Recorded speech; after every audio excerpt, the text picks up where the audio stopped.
नमस्कार साथियों, PSP college में आपका हार्दिक स्वागत है। आज हम पढ़ेंगे ज्वार भाटा। ज्वार भाटे के बारे में पढ़ेंगे, जो कि एक प्रतियोगी परीक्षाओं की दृष्टि से देखा जाए तो काफ़ी महत्वपूर्ण टॉपिक है, जिनमें से काफ़ी बार प्रश्न पूछे जाते हैं। तो आज हम ज्वार भाटा किसे कहते हैं, उनकी उत्पत्ति किस प्रकार से होती है, उनके प्रकार और उनके समय के बारे में हम देखेंगे। साथ ही साथ कुछ प्रश्नों को हल करने का प्रयास करेंगे। तो आइए हम देखते हैं, आगे बढ़ते हैं इसमें। ज्वार भाटा। ज्वार भाटा सूर्य व चंद्रमा के आकर्षण बल के कारण या फिर सूर्य व चंद्रमा के आकर्षण बल से महासागरीय जल का नियतकालीन, एक निश्चित समय में नियतकालीन ऊपर चढ़ना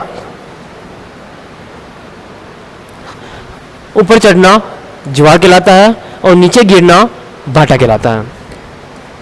सूर्य व चंद्रमा के आकर्षण बल से महासागरीय भागों का जो जल होता है, वो आकर्षण बल के कारण जैसे ही वो पानी या जल तट की ओर बढ़ता है या स्तर भाग की ओर ऊपर उठता है, तो उसे कहते हैं ज्वार, और वापस वो नीचे गिरता है, समुद्र की सतह की तरफ जाता है, तो उसे कहा जाता है भाटा कहा जाता है। ठीक है, ये वाला जो प्रश्न है वो अधिकतर छोटे छोटे जो कंपटीशन के जो एग्जाम होते हैं उनमें से ये प्रश्न पूछा जा सकता है कि ज्वार भाटे की उत्पत्ति का कारण है, जिसमें ऑप्शन नंबर 1 सूर्य व चंद्रमा की आकर्षण शक्ति, नंबर 2 सूर्य की आकर्षण शक्ति, और नंबर 3 चंद्रमा की आकर्षण शक्ति, और नंबर 4 इनमें से कोई नहीं। तो उनमें से सही आंसर अपना आएगा ए, सूर्य व चंद्रमा की आकर्षण शक्ति। और अब अगर कोई डीपली प्रश्न अगर उठाया जा सकता है तो वो प्रश्न बनता है यहाँ से, जिसे हम आगे देखते हैं कि सूर्य व चंद्रमा की आकर्षण शक्ति के साथ साथ ही एक और भी बल होता है जो ज्वार की उत्पत्ति का कारण बनता है। वो क्या है, देखते हैं। सूर्य व चंद्रमा का आकर्षण बल तथा पृथ्वी का अपकेंद्री बल, दो कारण बताए इसमें। सूर्य व चंद्रमा ये तो एक हो गया, इनका समूह से एक साथ इनका बल लगता है, यह आकर्षण बल होता है। और दूसरा है पृथ्वी का अपकेंद्री बल। दोनों मिलकर ज्वार भाटा उत्पन्न करने के लिए उत्तरदायी है। ध्यान रखना कि जिस तरफ सूर्य व चंद्रमा का आकर्षण बल लगता है, उस तरफ पृथ्वी का अपकेंद्री बल नहीं लगता है। जिस तरफ सूर्य और चंद्रमा के आकर्षण बल से ज्वार की उत्पत्ति होती है, तो उसके विपरीत वाले भाग में पृथ्वी का अपकेंद्री बल लगता है। जैसे इधर देखते हैं, ये वाला एक डायग्राम है। इस डायग्राम बताया गया है, ये वाला पृथ्वी वाला भाग है, और ये जो अंदर जो भाग है वो एक पानी वाला भाग है, जिसे हम कह सकते हैं समुद्र सागर या महासागर, है ना। इधर चंद्रमा और सूर्य, इन दोनों के आकर्षण बल के कारण जब पृथ्वी का जो भाग है वो सूर्य और चंद्रमा के सामने वाला भाग होता है, उस तरफ जो ज्वार आता है वो आता है प्रत्यक्ष ज्वार आता है। और उसकी उत्पत्ति का कारण क्या बनता है, आकर्षण बल या अभिकेंद्री बल।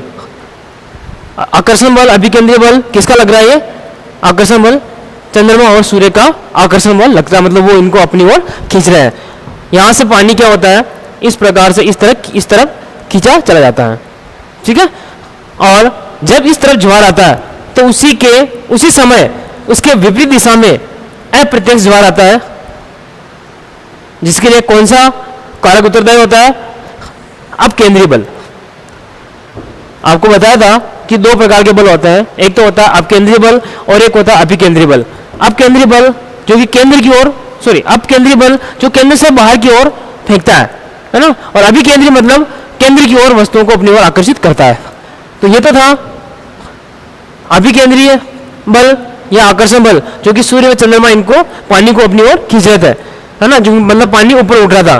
और एक जो कारण था दूसरा, इसके विपरीत दिशा में जो ज्वार आता है वो आता है अप्रत्यक्ष ज्वार, और वो किस कारण से आता है, अभिकेंद्रीय बल के कारण। यहाँ पर पृथ्वी का अभिकेंद्रीय बल लगता है कि जब इस तरफ सूर्य और चंद्रमा के सूर्य चंद्रमा जिस दिशा में होते हैं उसके सामने वाला जो पृथ्वी का जो भाग होता है, उस भाग पर जिस समय प्रत्यक्ष ज्वार आता है, प्रत्यक्ष, उसी समय इसके विपरीत वाले स्थान पर भी एक ज्वार आता है, वो आता है अप्रत्यक्ष ज्वार। और प्रत्यक्ष ज्वार जो आता है उसका जो उत्तरदायी जो कारण होता है वो होता है आकर्षण बल। और किसका लगता है? सूर्य व चंद्रमा का आकर्षण बल लगता है। और विपरीत दिशा में जो बल लगता है वो लगता है अभिकेंद्री बल, जो पृथ्वी का, यहां पर ये दोनों तरफ अभिकेंद्री हो गया है, इस जगह पर ये आएगा अपना अपकेंद्री बल, अपकेंद्रीय बल।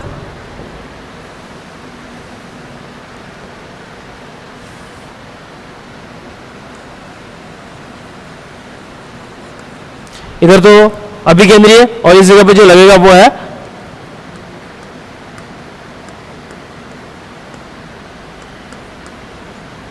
अपकेंद्रीय बल, जो किसका लग रहा है? पृथ्वी का लग रहा है ना।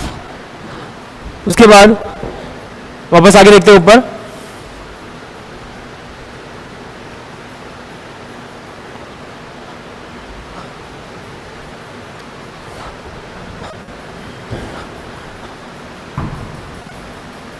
तो हमने भी क्या देखा कि चंद्रमा के सम्मुख पृथ्वी पर जो ज्वार आता है वो, उसका कारण क्या है? गुरुत्वाकर्षण बल है, मतलब आकर्षण बल है ना। और जो आता है वो कौन सा ज्वार आता है? प्रत्यक्ष ज्वार आता है, प्रत्यक्ष। और जबकि विपरीत भाग पर पृथ्वी का अपकेंद्रीय बल है और उससे ज्वार की उत्पत्ति होती है, वो कौन सी होती है? अप्रत्यक्ष ज्वार की, अप्रत्यक्ष ज्वार की उत्पत्ति होती है। अब इसमें आता है उच्च ज्वार और निम्न ज्वार, उच्च ज्वार और निम्न ज्वार।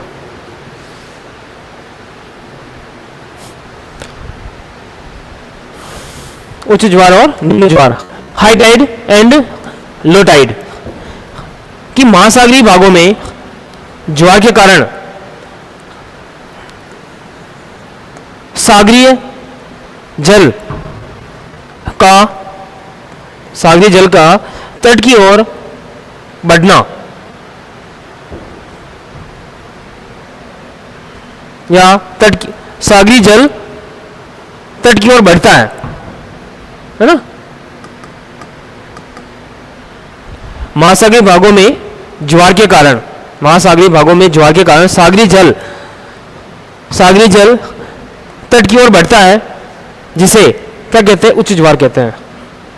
कि ज्वार के कारण समुद्र का जो पानी होता है वो क्या होता है कि तट की ओर बढ़ता है, किनारों की ओर बढ़ता है, तो उसे तो कहते हैं उच्च ज्वार।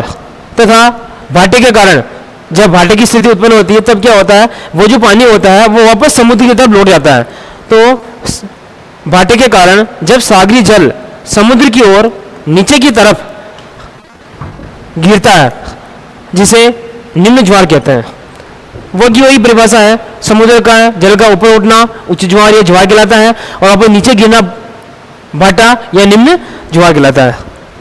अर्थात समुद्री जल का उच्चतम तल हाई टाइड या उच्च ज्वार, तथा समुद्री जल का निम्नतम तल जो नीचे वाला भाग होता है, काफी जितना पानी ऊपर नीचे गिरता है वो वाला भाग निम्न ज्वार या लो टाइड कहलाता है। उसके बाद आगे देखते हैं।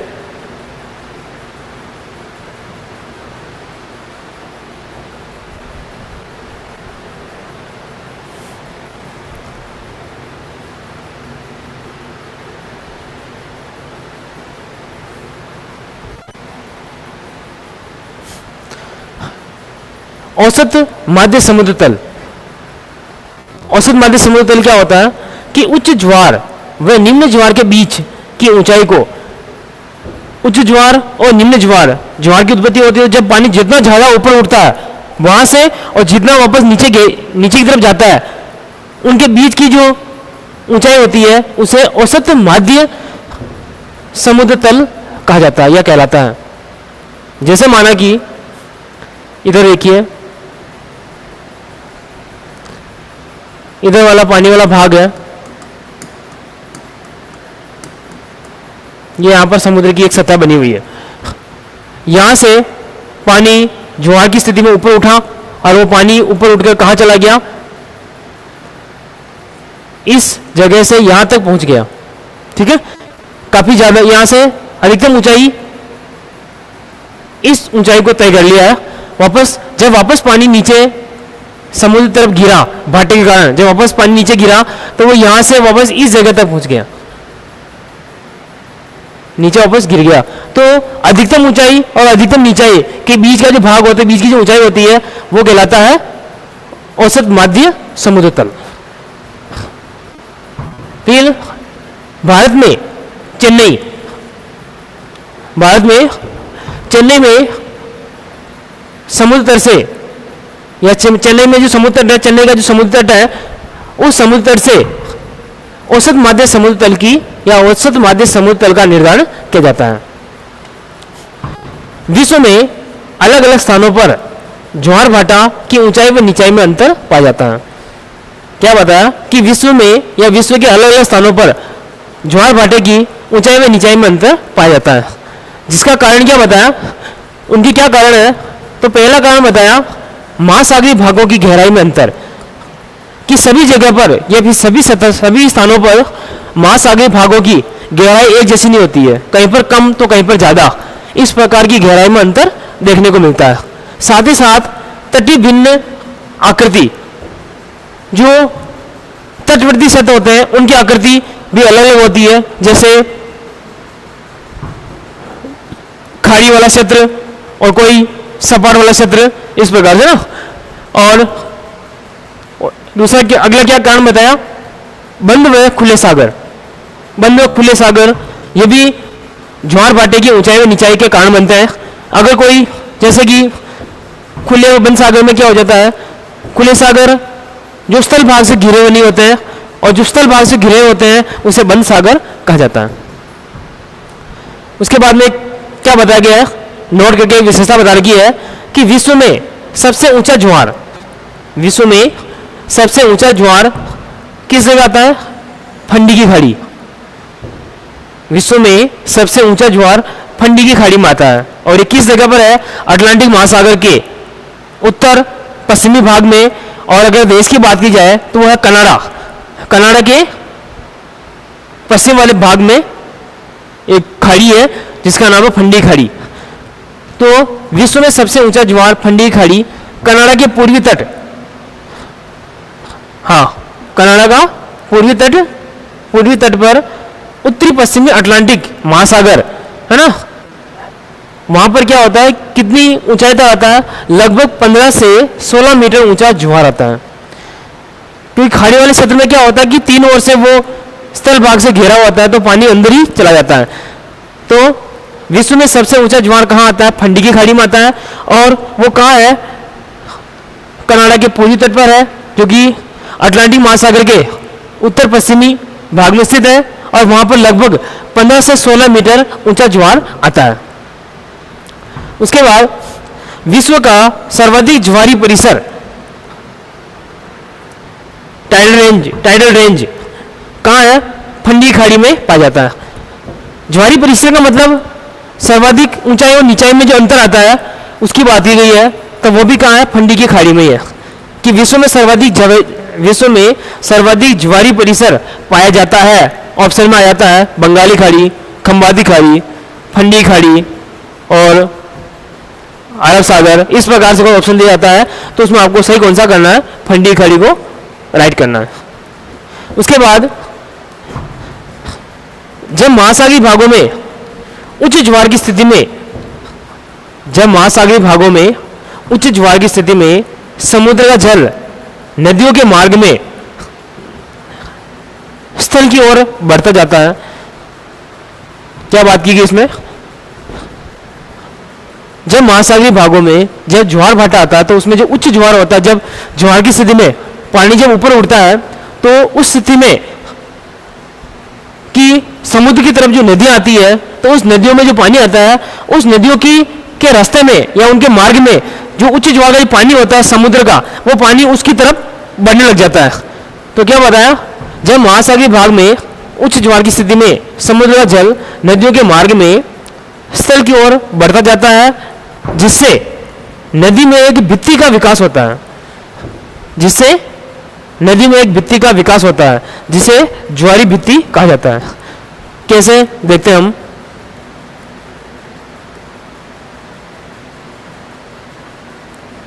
जैसे भारत में मध्य प्रदेश से अमरकंटक की पहाड़ी से नर्मदा नदी निकलती है, जो कि विंध्याचल श्रेणी और सतपुरा श्रेणी के बीच में से होकर बहती है और वो खंबाती खाड़ी में जाकर गिरती है। ठीक है।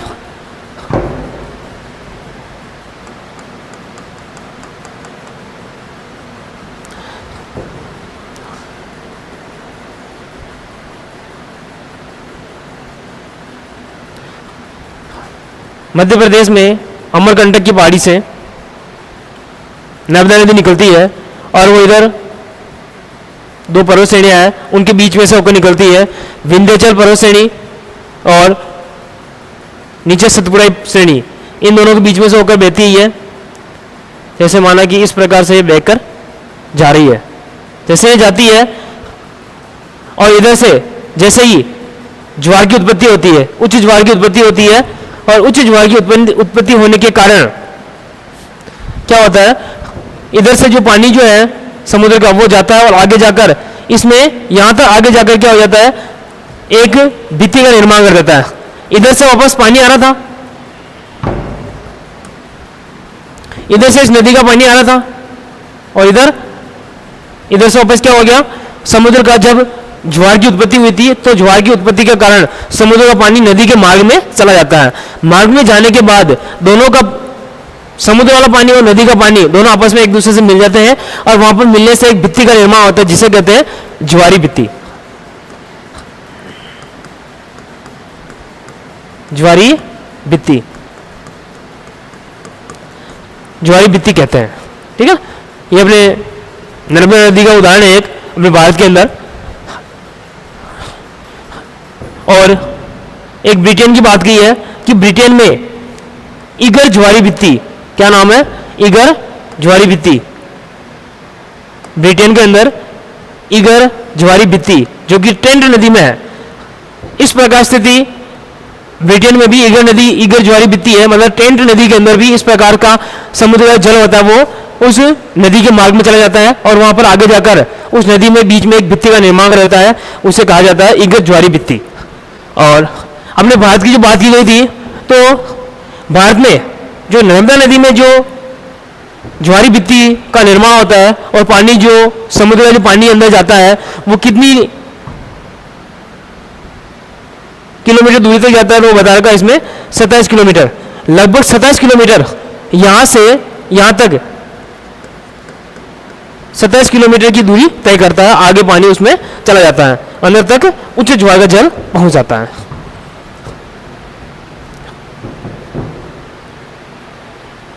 उसके बाद में देखते हैं समज्वार रेखा।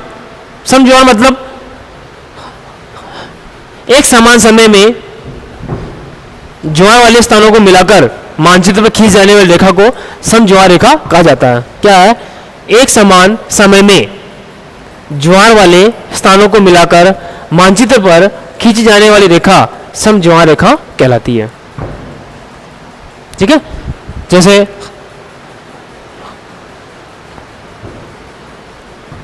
किसी बंगाली अरब सागर वाले क्षेत्र में जो कुछ तटवर्ती क्षेत्र है, वहां पर एक समय में कहां पर समान या उस एक समय निश्चित समय में, जैसे एक ही समय के अंदर कहां पर ज्वार आया, उस ज्वार को मिलाकर एक रेखा दी जाती है, उसे कहते हैं समज्वार रेखा। मतलब समान समय में, एक ही समय में। उसके बाद ज्वार भाटे की उत्पत्ति के कारण, कि ज्वार भाटे की उत्पत्ति किन किन कारणों से होती है, तो उनके बारे में देखते हैं हम।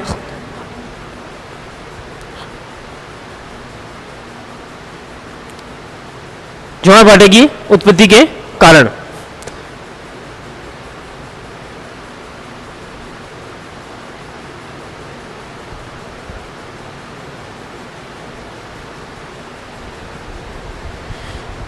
ज्वार भाटे की उत्पत्ति का कारण है, जिसमें एक तो है प्रत्यक्ष कारण और एक होता है अप्रत्यक्ष कारण।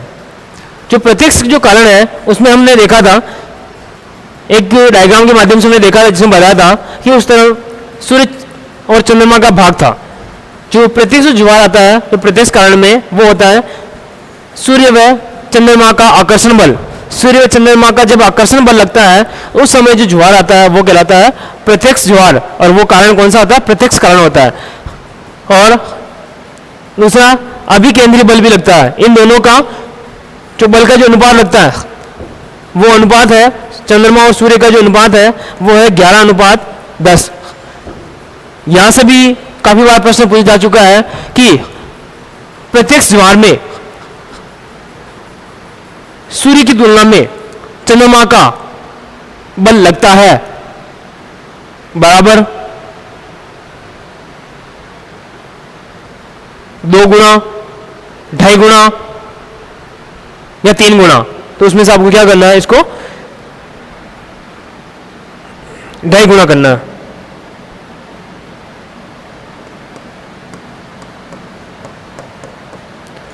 ढाई गुना बल इसका लगता है, मतलब 2 से ज्यादा लगता है। 5, 10, 10 से ऊपर है। ऐसा क्यों होता है? क्योंकि जो जितना बड़ा पिंड होगा उसका उतना ही ज्यादा आकर्षण बल होता है। लेकिन इसमें क्या है कि वैसे हम देखें तो सूर्य जो है वो चंद्रमा से कई गुना बड़ा है, लेकिन पृथ्वी से काफी ज्यादा दूरी पर सूर्य होने की वजह से सूर्य का जो आकर्षण बल है वो कम लगता है और चंद्रमा का आकर्षण बल ज्यादा लगता है, क्योंकि चंद्रमा सूर्य से काफी नजदीक है। और इधर जो लगता है अप्रत्यक्ष जो कारण होता है वो है पृथ्वी पर लगने वाला अपकेंद्री बल। जो पृथ्वी का जो अपकेंद्री बल होता है वो उसका अप्रत्यक्ष कारण होता है।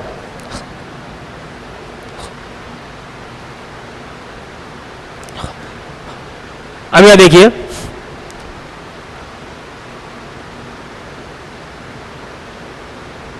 कितना अधिक बल लगता है। जो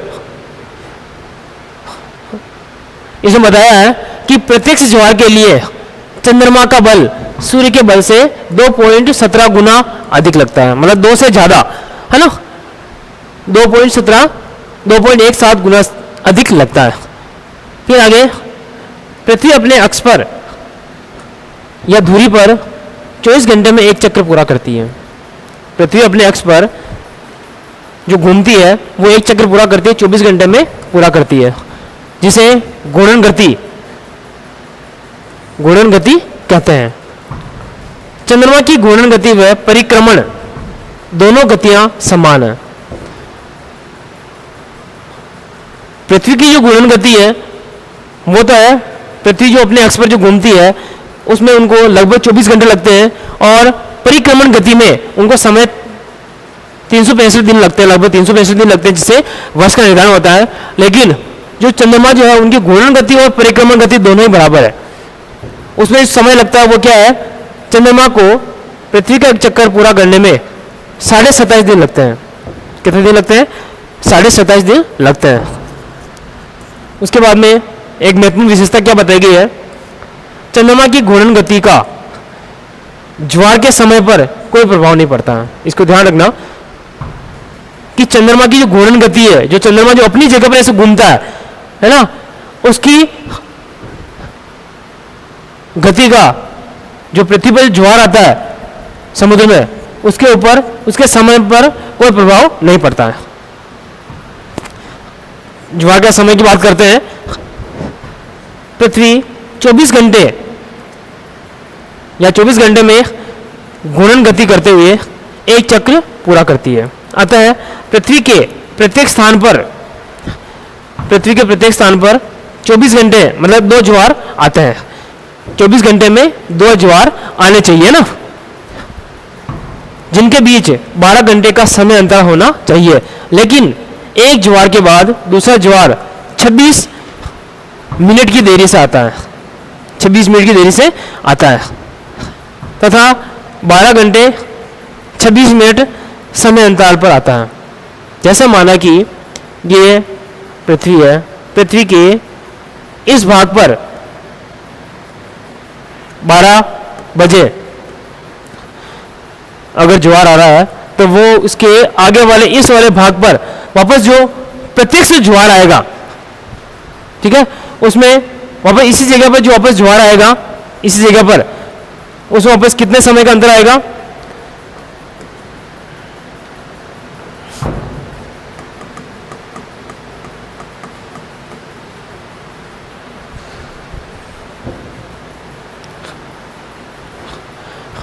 बारह 12 घंटे के अंदर पृथ्वी के प्रत्येक स्थान पर 2 ज्वार आते हैं, ए और बी। जब इस जगह पर पृथ्वी पर ज्वार आया था तो वो 12 बजे आ रहा था, तो आगे वाले भाग पर 12 बजे आना चाहिए था, लेकिन 12 बजे नहीं आता है और 26 मिनट के अंतराल पर आता है, तो वो आगे वाला कब आएगा? 12:26 पर आएगा, ठीक है। जिसका कारण क्या है? जिसका कारण पृथ्वी की घूर्णन गति के साथ साथ चंद्रमा की परिक्रमण गति भी उसका कारण है।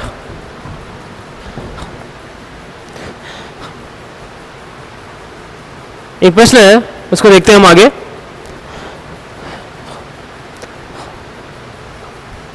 यदि चंद्रमा की घूर्णन व परिक्रमण गति दोनों गतियों को दुगुना कर दिया जाए, क्या बताया इसमें?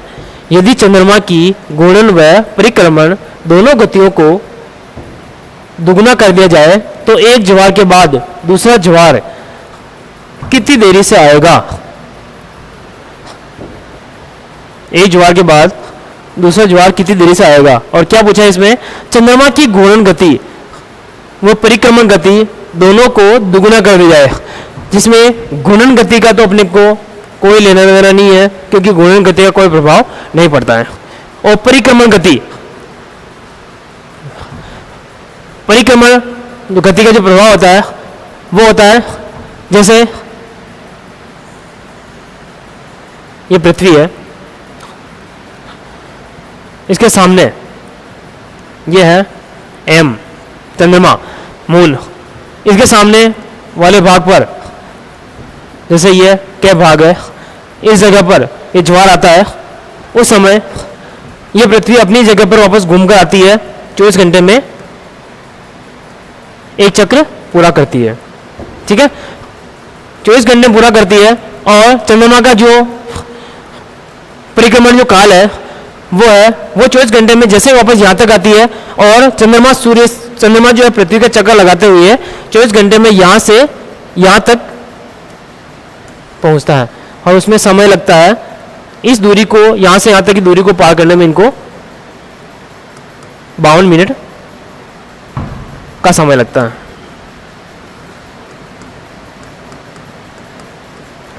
है, लेकिन इसमें क्या कहा कि परिक्रमण गति को दुगुना कर दिया जाए,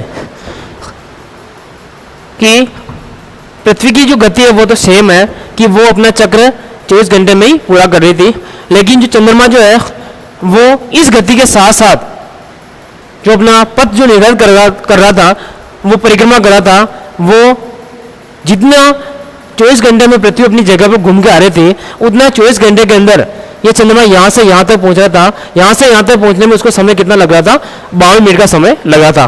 अब इसमें कहा कि चंद्रमा की गति को दुगुना कर दिया जाए, मतलब चंद्रमा 24 घंटे में 2 किलोमीटर जा रहा था, तो चंद्रमा क्या करेगा? 24 घंटे में 2 किलोमीटर 4 किलोमीटर की दूरी तय करेगा, है ना। तो यहाँ से वापस ये कहाँ चला जाएगा? इस जगह पर चला जाएगा, मतलब 24 घंटे में यहाँ से यहाँ तक की दूरी तय करने में इसको 52 मिनट लग रहे थे। और अब क्या करेगा? इसकी गति को दुगनी कर दी जाए, परिक्रमण गति को, तो यहाँ से यहाँ तक की दूरी तय करने के बजाय यहाँ से यहाँ तक की दूरी तय करेगा, और उसमें कितना समय, डबल दूरी तय करेगा, उसमें समय कितना लगेगा? 52 और 52 कितने हो गए? यहाँ से यहाँ तक का समय लगेगा, वो लगेगा 104 मिनट, 104 मिनट लगेंगे। और पृथ्वी पर जो दैनिक ज्वार आता है वो कितने, प्रत्येक ज्वार जो आता है वो कितने समय पर आता है? तो इनको आप आधा कर दीजिए और 104 का आधा हो जाएगा 52 मिनट, और इसका आंसर सही हो जाएगा, 52 मिनट सही हो जाएगा। आइए सुने, एक बार इसको वापस देखते हैं।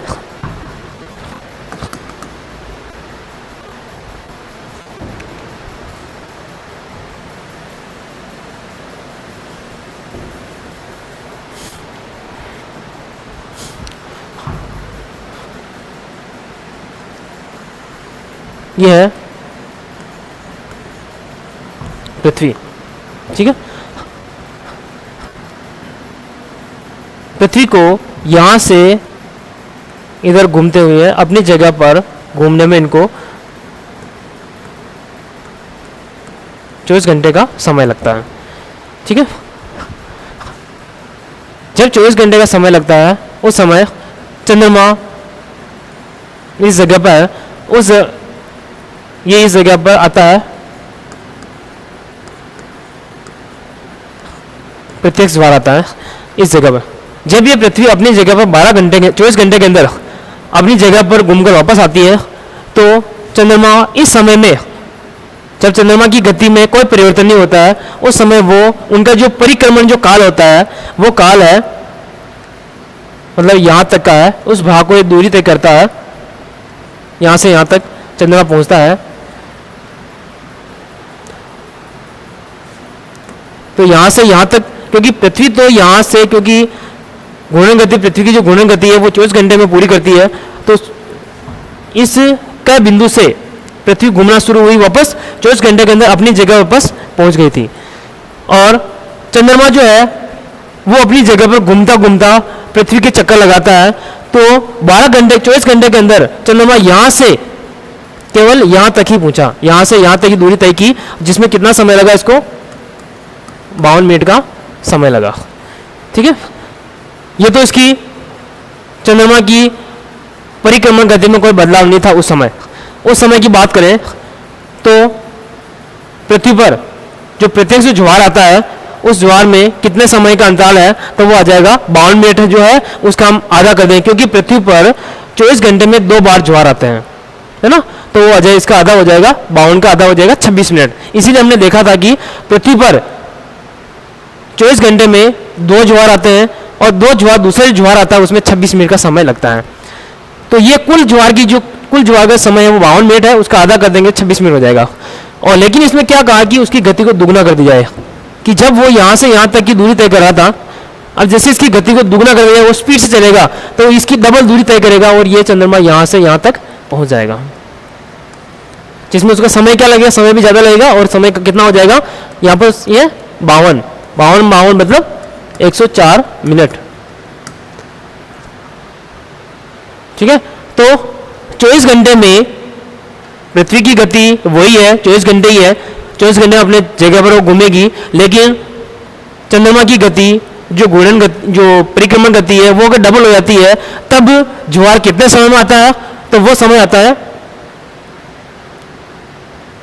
104 बताया गया है, लेकिन एक जगह पर पृथ्वी पर 12 घंटे में, मतलब 24 घंटे में 2 बार ज्वार आता है, तो उसका आधा हो जाएगा वापस, 2 ज्वार का 104 का आधा कर देंगे तो अपना आ जाएगा 52 मिनट। तो इसमें आपका 52 मिनट सही आंसर आएगा। अब उसके बाद में अगला प्रश्न है,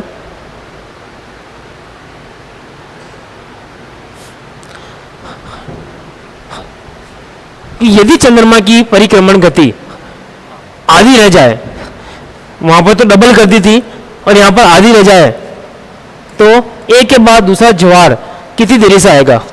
तो हम देखते हैं इसमें वापस, यह पृथ्वी है जिसको चक्कर लगाने में 24 घंटे का समय लगता है, चंद्रमा है, इसके सामने वाले भाग में जो प्रत्यक्ष ज्वार आता है उसमें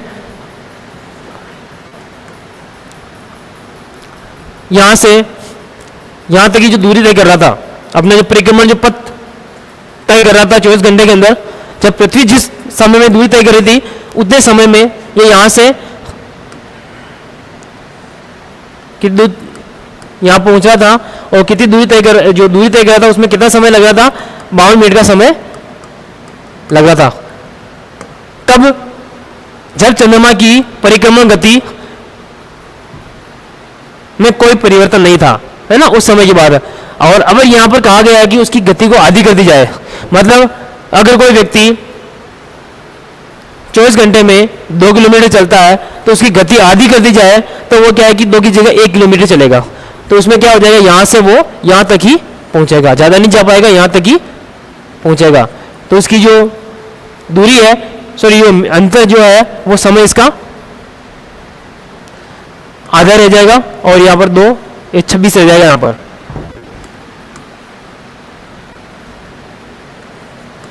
26 मिनट 26 मिनट रह जाएगा। 26 में मतलब पृथ्वी पर 26 मिनट की देरी से ज्वार आ रहा था, लेकिन उसमें चंद्रमा की दूरी को, चंद्रमा की जो परिक्रमण जो गति है उसको अगर आधा कर दिया जाए तो वो उसमें 2 का भाग लगाएंगे, क्योंकि पृथ्वी के हर जगह पर 2 ज्वार आते हैं, दिन में 2 ज्वार आते हैं, तो उसका 13 मिनट हो जाएगा।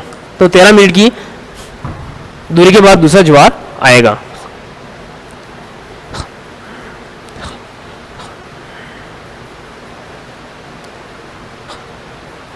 उसके बाद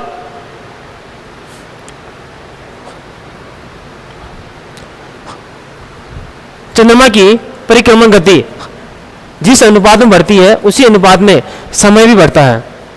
जिस अनुपात में चंद्रमा की परिक्रमण गति घटती है समय भी उसी अनुपात में घटता है। ठीक है। उसके बाद पृथ्वी की घूर्णन गति के बढ़ने पर ज्वार के समय में उसी अनुपात में कमी आती है, तथा पृथ्वी की घूर्णन गति घटने पर ज्वार के समय में उसी अनुपात में वृद्धि होती है।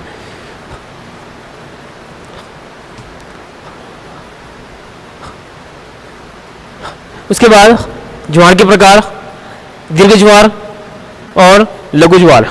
इसमें क्या बताया, जब सूर्य, चंद्रमा व पृथ्वी तीनों एक सरल रेखा में होते हैं, सूर्य, चंद्रमा और पृथ्वी तीनों एक सरल रेखा में होते हैं 180 डिग्री के कोण पर, तो उसे शिजिगी या योग की अवस्था कहा जाता है या स्थिति कहा जाता है। इस स्थिति में सूर्य व चंद्रमा दोनों का बल एक साथ लगता है, क्योंकि पृथ्वी यहाँ है, सूर्य और चंद्रमा का दोनों का बल साथ में लगता है, जिससे सामान्य जो ज्वार आता है उसे 20% उच्च ज्वार आता है, 20% और ज़्यादा ऊंचा ज्वार आता है, जिसे दीर्घ ज्वार कहा जाता है। यह प्रति मास या प्रति महीने में 2 बार आता है, एक महीने में 2 बार आता है। कब कब आता है, एक तो अमावस्या को और दूसरा पूर्णिमा को आता है। शिजिगी की स्थितियां, ये जो आता है शिजिगी की स्थितियां क्या होती है, 2 स्थितियां होती है, एक तो होती है युति और दूसरी होती है वियुति।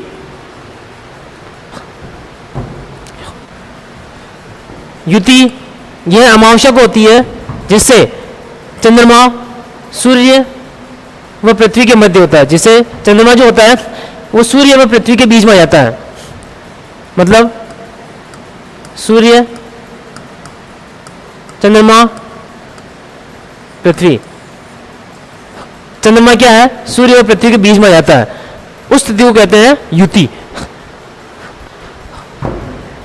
उसके बाद वियुति, और इस समय क्या होता है, इस समय सूर्य ग्रहण होता है, क्योंकि सूर्य का सीधा प्रकाश चंद्रमा पर जाता है और चंद्रमा सूर्य के प्रकाश को पृथ्वी पर आने नहीं देता है, तो उससे वो सूर्य ग्रहण की स्थिति मानी जाती है। और वियुति यह पूर्णिमा को होता है, जिसमें पृथ्वी सूर्य व चंद्रमा के बीच में होती है। ये पृथ्वी जो होती है वो यही जगह पर चली जाती है, क्या, कैसे, सूर्य,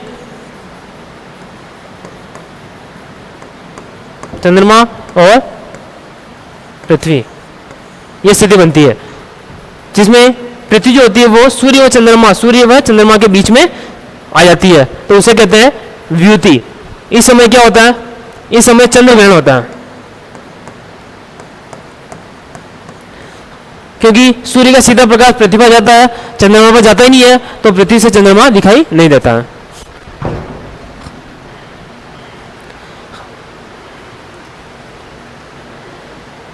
उसके बाद प्रत्येक अमावस्या पूर्णिमा को दीर्घ ज्वार आता है। ये ध्यान रखें कि दीर्घ ज्वार कब आता है, तो प्रत्येक पूर्णिमा और अमावस्या दोनों दिन दीर्घ ज्वार की स्थिति उत्पन्न होती है। लघु ज्वार, जब सूर्य, पृथ्वी व चंद्रमा तीनों समकोण बनाते हैं, समकोणीय स्थिति बनाते हैं, 90 डिग्री में हो, तब चंद्रमा का बल बढ़ जाता है, जिससे सामान्य से 20% नीचा ज्वार आता है, जो प्रत्येक मास को 2 बार आता है। कब कब? शुक्ल पक्ष व कृष्ण पक्ष की सप्तमी या अष्टमी को, या प्रथम व तृतीय चतुर्थांश को ये स्थिति आती है। नोट, एक दीर्घ ज्वार के बाद लघु ज्वार, जब एक दीर्घ ज्वार आता है उसके बाद जो लघु ज्वार आता है वो आता है 7 दिन बाद लघु ज्वार आता है, और एक दीर्घ ज्वार के बाद दूसरा जो दीर्घ ज्वार आता है वो 14 दिन बाद आता है, और एक लघु ज्वार के बाद दूसरा लघु ज्वार आता है वो भी 14 दिन के बाद ही आता है। ठीक है, आज के लिए इतना काफ़ी है, इसका आगे हम अगली क्लास में देखेंगे।